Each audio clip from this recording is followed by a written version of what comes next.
하나님의 말씀은 히브리서 10장 15절에서 18절까지. 또한 성령이 우리에게 증거하시되 주께서 가라사대 그날 후로는 그들과 맺을 언약이 이것이라 하시고 내 법을 그들의 마음에 두고 그들의 생각에 기록하리라 하신 후에 또 그들의 죄와 그들의 불법을 내가 다시 기억하지 아니하리라 하셨으니 이것들을 사하셨은즉 다시 죄를 위하여 제사 드릴 것이 없느니라. 아멘. 마지막 그 언약은 하나님이 자체적으로 목적을 정했는데 그것은 인간 쪽에서 제사 드리지 않더라도 죄가 없어지는 그 작업을 위해서 그 죄라는 것이 필히 조성이 돼야 돼요.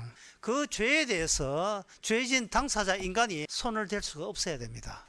죄진 당사자 인간이 처리를 하면 안 돼요. 죄를 본인이 처리하겠다는 그것이 극단적인 죄가 되는 겁니다. 그것은 인간이 온전하지 못하기 때문에 그렇습니다. 이러한 사실에 대해서 우리가 그러한 하나님의 뜻에 대해서 어떤 마음 가지고 히브리서 10장에 나온 이 하나님의 뜻에 대해서 내가 어떻게 이걸 믿을 수 있습니까? 그러면 주께서 말씀하시기를 그 질문 자체가 바로 죄다. 왜냐하면 시작을 너부터 시작하는 게 아니기 때문에. 그게 바로 15절에 나옵니다. 또한 성령이 우리에게 증거하신다. 출발을 성령부터 출발하는 거예요. 성령부터 출발하기 때문에 우리는 죄가 있는데 우리 죄는 우리 힘으로 해결이 안 되고 주께서 우리의 죄를 해결한다는 이 생각조차도 이게 죄가 되는 겁니다. 왜냐하면 내가 죄가 있고 그 죄를 내가 알고 그 다음에 주께서 죄를 해결한다는 결자로 우리 죄를 씻어주면 그것이 바로 우리가 생각한 가장 이상적인 사랑의 하나님 구원자라는 생각 자체가 이게 바로 죄가 되는 이유가 바로 우리는 죄에 대해서 모르기 때문에 그렇습니다. 죄에 대해서 뭔지도 모르면서 나는 죄졌다, 나는 죄인이다 라고 여기는 거, 그거는 하나님이 모든 것을 시작해야 된다는 그 대원칙에 대해서 우리가 주제넘게 끼어드는 상황이 되는 겁니다. 사람의 모든 마음에 계획하는 바가 어려서부터 창세기 8장 21절에 보면 악함이라 되어 있어요. 사람의 모든 마음에 계획하는 출발 그것에서 시작합니다. 사람 계획하는 출발 그거 가지고 뭐 하느냐? 자기를 지키는 그 힘 모으면 그게 바로 죄가 되고 그게 결과는 인간이 망할 수밖에 없는 거예요. 시작 끝을 두 개만 모으면 인간은 자기를 지키는 생각한다 고로 망한다. 인간은 생각하는 그것으로 인하여 본인이 망할 수밖에 없는 거예요. 인간이 죄에서 나오는 생각인 것을 모든 것은 죄다 내가 생각한다는 것도 죄가 되는 건데 그 이유가 뭐냐 하면 바로 시작을 성령부터 시작을 해야 돼요. 그럼 성령부터 시작한다는 말은 무슨 뜻이냐 하면은 성령이 예수님의 영이거든요. 예수님의 마음을 성령이라 합니다. 성령부터 시작한다는 말은 예수님부터 그 시작을 해야 돼요. 그 시작점을 너희들이 모르고 있으니까 시작점 자체부터 예수님께서는 죄 있는 육신의 몸으로 관여하십니다. 이미 시작점 자체부터 예수님께서는 시작이 되거든요. 그 시작을 할 때 예수님께서 그 작업의 근거를 율법의 토대를 갖고 율법에서부터 죄 있는 육신의 몸으로 예수님께서 사람의 모든 마음에 관여를 하십니다. 레위기 그 12장에 보면 이런 말씀이 나와요. 레위기니까 율법이잖아요. 여호와께서 모세에게 말씀하여 이르시되 이스라엘 자손에게 말하여 이르라. 여인이 임신하여 남자를 낳으면 그는 이레 동안 부정하리니 곧 월경할 때와 같이 부정할 것이며 8째 날에는 그 아이의 포피를 벨 것이요.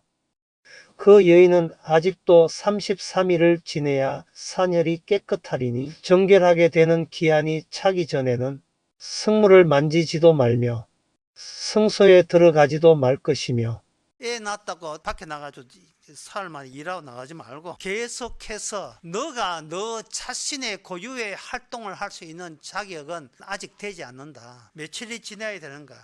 그 애기 놓기 전에 여자로 돌아서려면 33일을 기다려서 다시 애기 놓기 전에 너 자신으로 되돌아갈 수가 있다. 그 전까지는 네가 여자로 자신이고자 하지 마라. 33일. 그러니까 애기 놓고 난 뒤에 33일을 격려하는데 그 격려하면서 뭐를 생각해야 되냐 하면은 내가 낳은 아들이나 그걸 낳은 나나 둘 다 다시 더럽다를 반복하는 행위가 일어났다는 겁니다. 출생부터가 더러움을 출생한 거예요. 더러움을. 하나님 보시기에 깨끗이 못한 애를 또 낳은 거예요. 그리고 그 애기 놓을 때 엄마나 그리고 아들이나 애기 놓게 했던 그 자기 남편이나 다 같이 더럽다는 것을 하나님은 율법을 통해서 재연케 하는 거예요. 그 인간의 용도죠. 그러면 왜 33일이냐? 만약에 그 여인이 딸을 낳으면 그는 7일 동안 부정하리니 그 뒤에는 5절에 말씀해 보면 여자를 낳으면 그는 2일 동안 부정하리니 월경할 때와 같을 것이며 사녀리 깨끗하게 되면 66일을 지내야 하리라. 뭔가 남자와 여자를 차이 나게 하는 이유가 여자 놓을 때 남자보다 꽃배기로 그만큼 더럽다는 거예요. 딸 낳았으면 66일 동안 다시 딸 낳기 전에 자기 엄마의 모습으로 되돌아갈 수가 없다는 겁니다. 이 여인은 애기 놓으면서도 율법에 사로잡혀 있는 존재임을 거기서 확인되는 거예요. 아, 내가 애기 놓은 게 아니고 그 애기 놓을 때 율법에 해당되는 그 자식 내 몸에서 태어났구나. 태어나면 동시에 나도 율법에 저촉되는 존재이다. 율법에 위반될 수밖에 없는 존재다. 그러면 율법은 왜 있는가? 죄를 생산하기 위해서 인간을 두 종류로 만들어서 율법을 집어넣은 거예요. 죄를 집어넣은 율법이 있는 거예요. 인간은 숨 끊어지면 죽는다고 생각하잖아요. 인간이 숨 끊어지면 죽는다고 하는 것은 하나님께서 죄를 집어넣은 그 율법을 모르는 인간들 생각이고, 하나님 보기에 죽음이라 하는 것은 율법에 의해서 죄가 드러나면 그게 죽음인 거예요. 하나님 보기에 죄가 드러나게 되면. 그러면 모든 인간은 죄인인데 왜 아들 놓으면 33일이고 여자 놓으면 66일인가? 그러면 여자에 대해서 차별화시키는 게 아닌가? 하나님께서 그 율법을 주시면서 처음 인간이 관계가 끊어졌던 선악과 그 사건을 하나님께서 율법을 통해서 재현하고 있어요. 그때 여자가 먼저 동시에 따먹은 게 아니고 여자가 먼저 따먹고 그 다음에 남자한테 먹게 해서 둘 다 선악과 따먹었다. 여자의 일생 태어나면서부터 남자보다 이미 차별화된, 그렇게 생각하면 안 돼요. 여자에게 주는 희생의 강도가 남자보다 2배라는 사실에 더 감사해야 돼요. 무슨 말이냐 하면 남자보다 여자가 하나님 쪽에서 제시하는 희생에 더 가까이 있다고 보면 돼요. 아들 놓으면 33일, 딸 놓으면 66일. 66일 동안 무슨 생각 하겠어요? 내가 딸 낳아가지고 40일, 50일, 60일 계속 갈 때 도대체 여자가 무엇이기에 이렇게 남편은 멀쩡하게 사냥하고 놀러 다니고 나는 그게 애 낳던 게 무슨 죄가 되는 것처럼 더러움에 노출된 상태로 66일 동안, 그러나 빠져나왔을 때, 죄가 깊이 있는 곳에 빠져나왔을 때 왜 하나님께서 악마가 싸우는 그 대상자가 남자의 후손이 아니고 왜 여자의 후손인가요? 여자가 첫 번째 관련된 사건과 남자보다 더 가깝다는 거예요. 그래서 이 출생부터가 인간은 이미 율법에 의해서 원초적으로 죄와 관련되어 있어요. 그 다음에 12장의 처음 사건이 그렇게 율법으로 해서 계속 지속됩니다. 그렇게 선악과 따먹은 것이 그때 사건으로 이제는 유야무야하고 날아간 게 아니고 계속 이스라엘 있으면서 그 첫째 사건이 남자 여자의 그 자식 생산을 통해서도 계속해서 그래서 선악과 따먹은 것이 묻어져 나오는 겁니다. 레기 11장에 보면 이제는 성인이 됐으니까 뭘 먹을 거잖아요. 먹을 때 레기 11장에 3절에 보면 짐승 중에 무릇 굽이 갈라져 쪽발에 대고 새김질 하는 것은 너희가 먹되 새김질 하는 것이나 굽이 갈라진 짐승 중에서도 너희가 먹지 못할 것은 이러하니 이랬어요. 그냥 성인이 되어서 양식 먹고 살면 될 텐데 주님께서는 이제 다 컸으니까 이제는 알아서 해라가 아니라 먹을 것과 먹지 말 것을 구분해줘요. 율법을 통해서. 만약에 굽이 갈라진 것이나 생김질을 하지 못한 것을 너희가 먹는다면 너희들은 나의 죄 사함이 상관없는 그런 종족이라는 거예요. 그 이스라엘에게만 율법을 이렇게 주신 것은 그 이스라엘 특별히 육신과 용도가 있는데 그 장차 육신의 용도가 예수님께서 오는 것과 연관성이 있어요. 육신의 용도라고 알기 쉽게 고린도전서 7장 32절 34절에 나와 있습니다. 너희가 염려 없기를 원하노라. 장가 가지 않은 자는 주의 일을 염려하여 어찌하여야 주를 기쁘시게 할까 하되 장가 간 자는 세상 일을 염려하여 어찌하여야 아내를 기쁘게 할까 하여 마음이 갈라지며 시집 가지 않은 자와 처녀는 주의 일을 염려하여 몸과 영을 다 거룩하게 하려 하되 시집 간 자는 세상 일을 염려하여 어찌하여야 남편을 기쁘게 할까 하느니라. 이게 육신의 용도잖아요. 여러분, 왜 장가 갔느냐? 주님 버리려고 장가 갔지 왜 시집을 갔어? 이걸 따지는 거예요. 그 이야기 하고 있는 거예요. 근데 이 이야기가 오늘날 우리한테는 너무나 생소하게 들립니다. 왜 그러냐 하면 장가 간 자는 세상 일을 염려하지만 장가 가지 않는 자는 주의 일을 염려하여 어찌하여 주를 기쁘게 할까 이렇다는 거예요. 특히 시집가지 않는 처녀는 주의 일을 염려하여 몸과 영을 그렇게 한다는데 내 좋다는 남자 없나? 이런 시집가는 여자만 있지 무슨 주님을 기쁘게 해야 해서 주의 일을 염려하여 너무나 현실과 상관없는 내용이잖아요. 육신의 용도는 율법과 언약과 관련돼 있고 주님과 관련돼 있지 내가 독자적으로 내가 내 육신을 관리할 수 있는 자격 자체가 없습니다. 주께서 재림하실 때 나팔 소리 난다는 거예요. 나팔 소리 나면요 귀가 다칩니다. 그리고 눈은 멀어져요. 그 광선에서 눈이 멀어요. 주님의 나팔 소리 나면요 그런 소리는 귀에 들르지 않아요. 우리의 육신은 소용없는 나팔 소리 육신이에요. 그 성경을 시시하기 짝이 없는 것 때문에 안 보니까 그 주의 영광 나팔 소리 그게 귀에 들르지 않아요. 완전히 지금 딴 생각하고 있어요. 하나님께서 율법을 줘가지고 죄를 유발해요. 그 죄를 유발해서 그 죄에 의해서 너희들을 이미 죽은 자로 간주하겠다는 겁니다.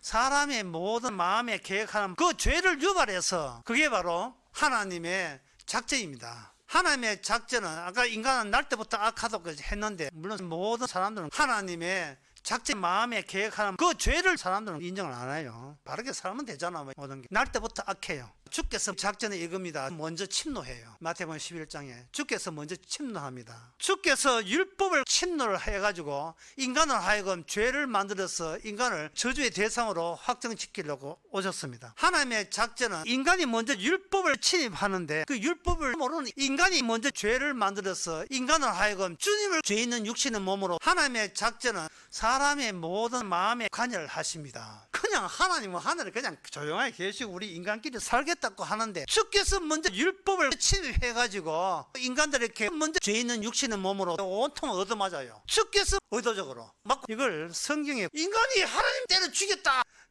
피조물이 창조주를 때려 죽였다 하고 온 우주에다가 광고내버립니다. 하나님의 작전입니다. 먼저 율법을 주신 분은 하나님 쪽이에요. 율법을 그냥 준 거예요. 전에 6월절 날 가만히 있는데 애굽의 맏아들이 다 죽었어요. 하나님이 애굽에 침입했거든요. 뭐 품격이 어떠니 인간성이 어떠니 소용없어요. 맏아들 다 죽였습니다. 다 죽였어요. 하나님의 침입이에요. 그냥 죽을 말해 죽는 거예요. 그때 하나님이 이스라엘뿐만 아니고 애굽 사람 중에서 살 사람에게 약속을 준 게 뭐냐 하면 지 앞에다가 똑같은 내용의 명패를 붙이라는 거죠. 그 명패가 우리는 죽었습니다. 똑같은 명패에 우리는 죽었습니다. 오늘날 그게 바로 십자가죠. 오늘날 십자가 어느 교회 다니십니까? 십자가를 하나님 보이도록 걸어라. 하나님 보이도록 십자가를 그게 나오는 사람이 성도라는 거예요. 다른 집사님이 올린 그 글에다가 댓글을 달았는데 언급한 그 성경 기절이 놀라운 성경 기절을 달아놨어요. 갈라디아서 1장 16절. 제가 이건 너무 이게 중요한 기절이어서 두 번 읽겠습니다. 16절. 그 아들을 이방에 전하기 위하여 그를 내 속에 나타내시기를 기뻐하실 때에 내가 곧 혈육과 의논하지 아니하고. 다시 읽습니다. 그 아들을 이방에 전하기 위하여 그 아들 예수님을 이방에 전하기 위하여 이방 나라 율법이 없고 예수님 없는 그 나라에 전하기 위해서 그를 예수님을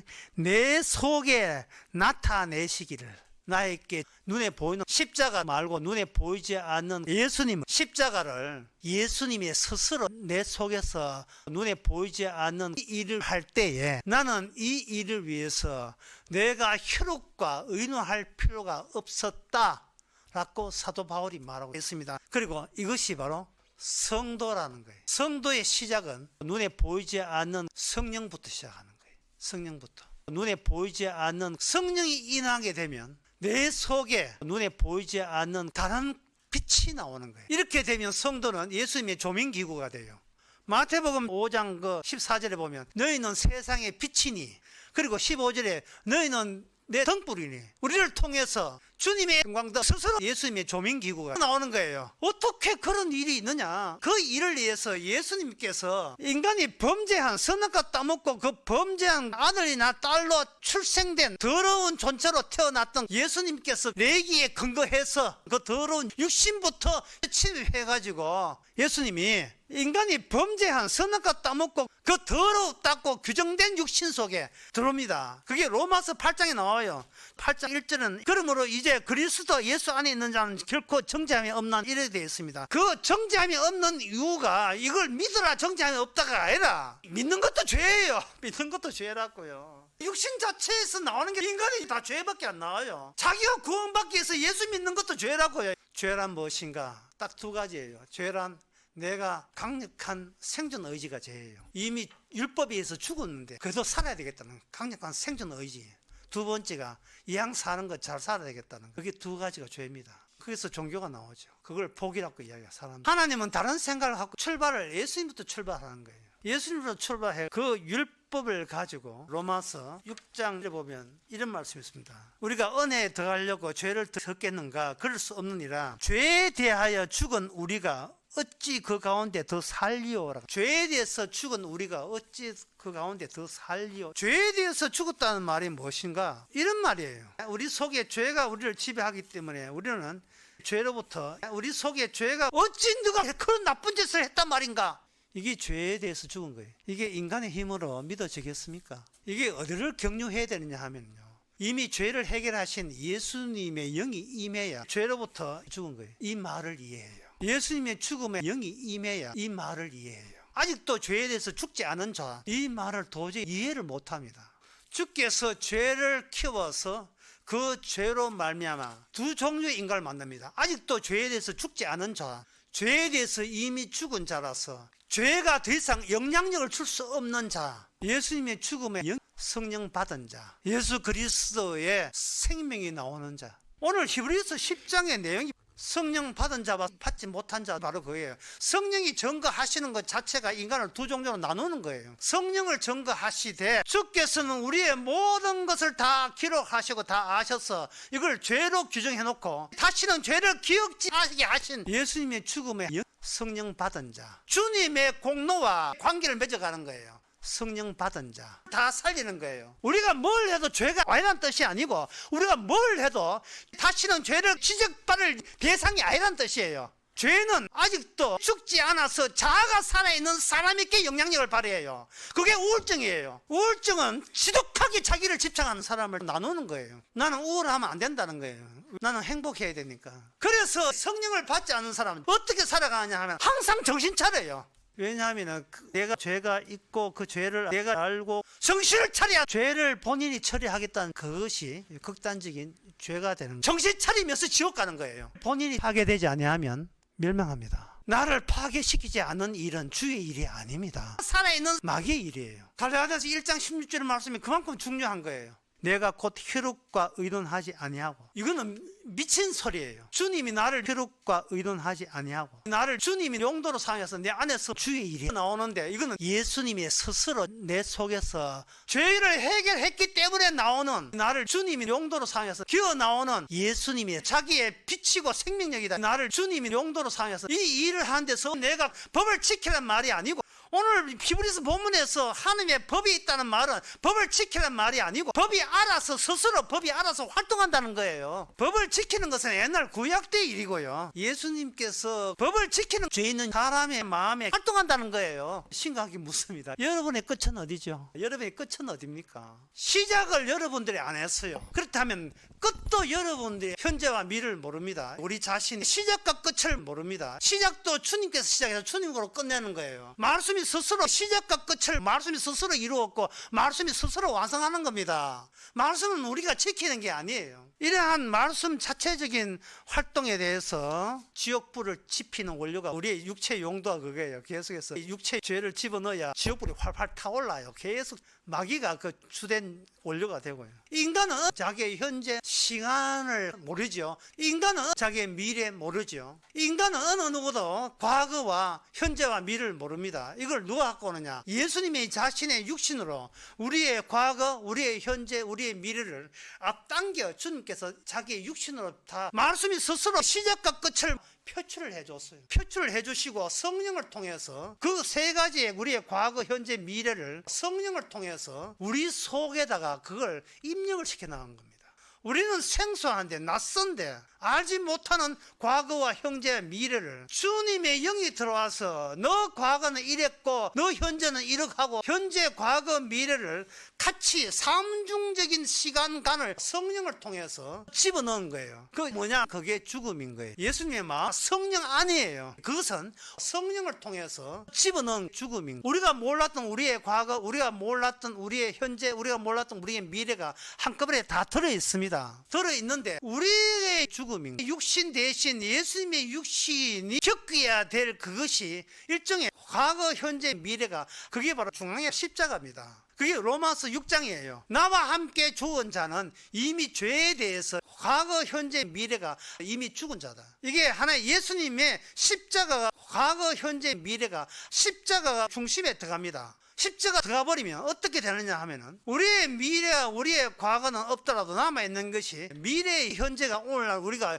육신으로 십자가가 중심에 있어요. 이 육신이 예수님이 겪었던 십자가가 중심에 그냥 그대로 오늘날 우리가 대행하고 있습니다. 오늘날 우리가 육신으로 복제하고 있어요. 삶과 죽음에 같이 공존하는 모습의 육신. 살아있는데 이미 죽었고 죽어있는데 이미 살아있는 그러한 체험을 현재 예수님이 겪었던 십자가 중심에 성령 받은 육신은 살아있는데 이미 죽었고 그래서 사는 게 그렇게 힘들고 집요하게 생존의 의지가 우리 육신 속에 남아 죽어 있는데 그런데 그 육신 속에 연결된 게 뭐냐 하면 과거에 이미 죽어 있는데 아직도 그 하나님께 저주받아야 마땅한 우리의 육신을 주님이 대신 먼저 십자가에서 아버지 어찌하여 나를 버리시나이까 아버지께 마땅히 버림받아야 될 육신 이미 죽어 우리의 육신은 우리의 과거지만 이게 현재 살아있는 육신으로 느껴지는 거예요. 이걸 말로 표현하니까 상당히 힘든데요. 이걸 성경의 고린도 후서에 12장에 나오는 사도 바울의 말 경우를 보면 쉬워요. 내가 그리스도 안에 있는 한 사람을 아노니 그는 14년 전에 셋째 하늘에 이끌려간 자라. 그가 몸 안에 있었는지 몸 밖에 있었는지 나는 모르거니와 하나님은 아시느니라.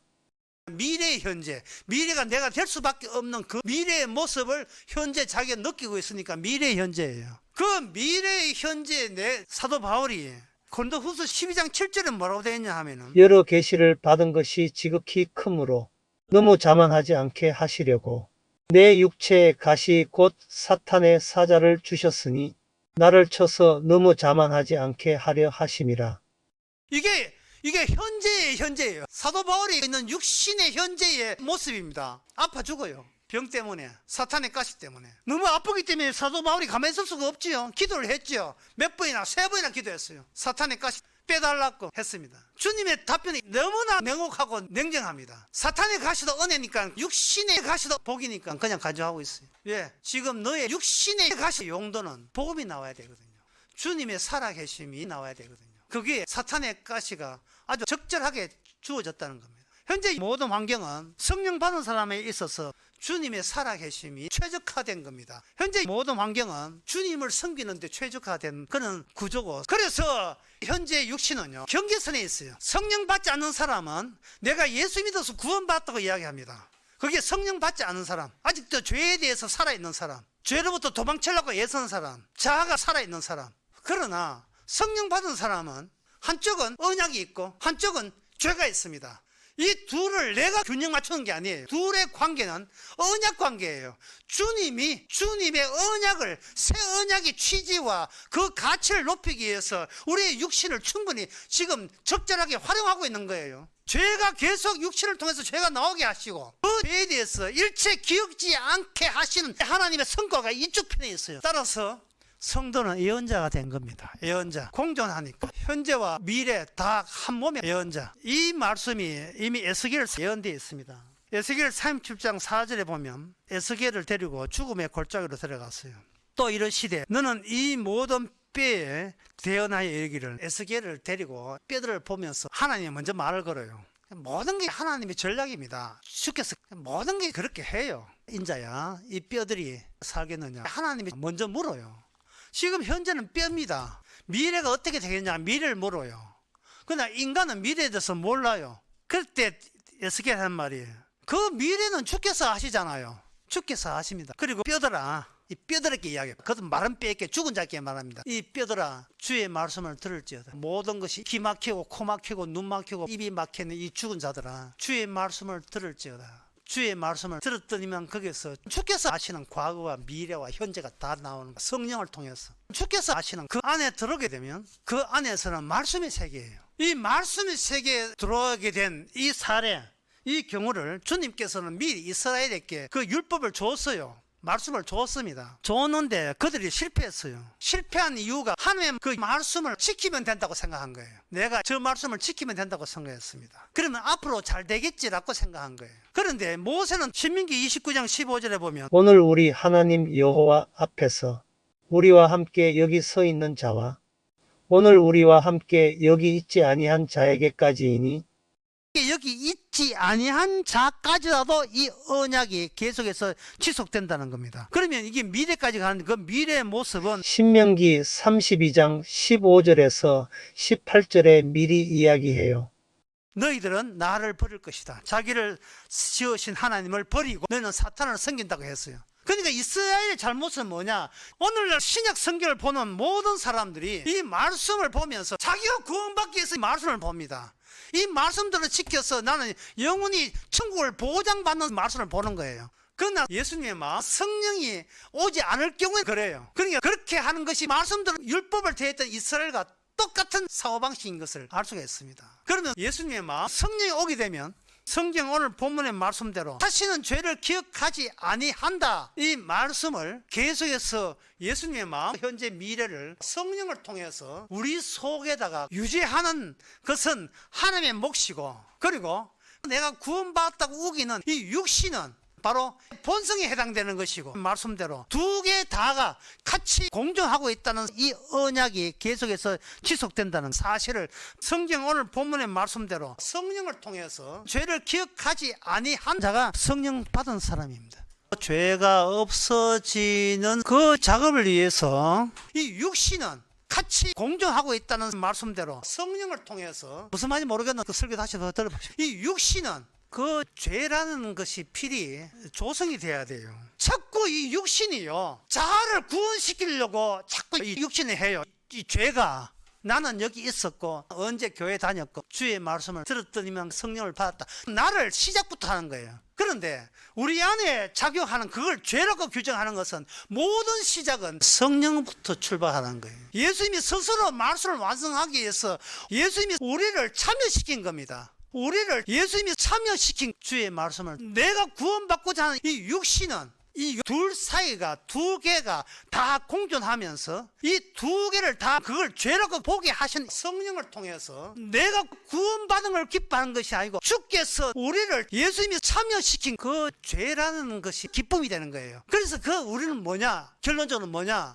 죽은 자들아, 하나님의 말씀이나 들으래. 말씀이 우리 안에서 스스로 모든 것을 완성하는 기쁨, 그 기쁨 외에 다른 기쁨은 없습니다. 기도하겠습니다. 하나님 아버지, 주께서 뭘 하시느냐, 뭘 어떻게 하시느냐에 대해서 도무지 우리가 관심이 없는 이유는 처절하게 우리의 육신을 생존하려는 우리 자신에 대한 집착 때문인 줄 압니다.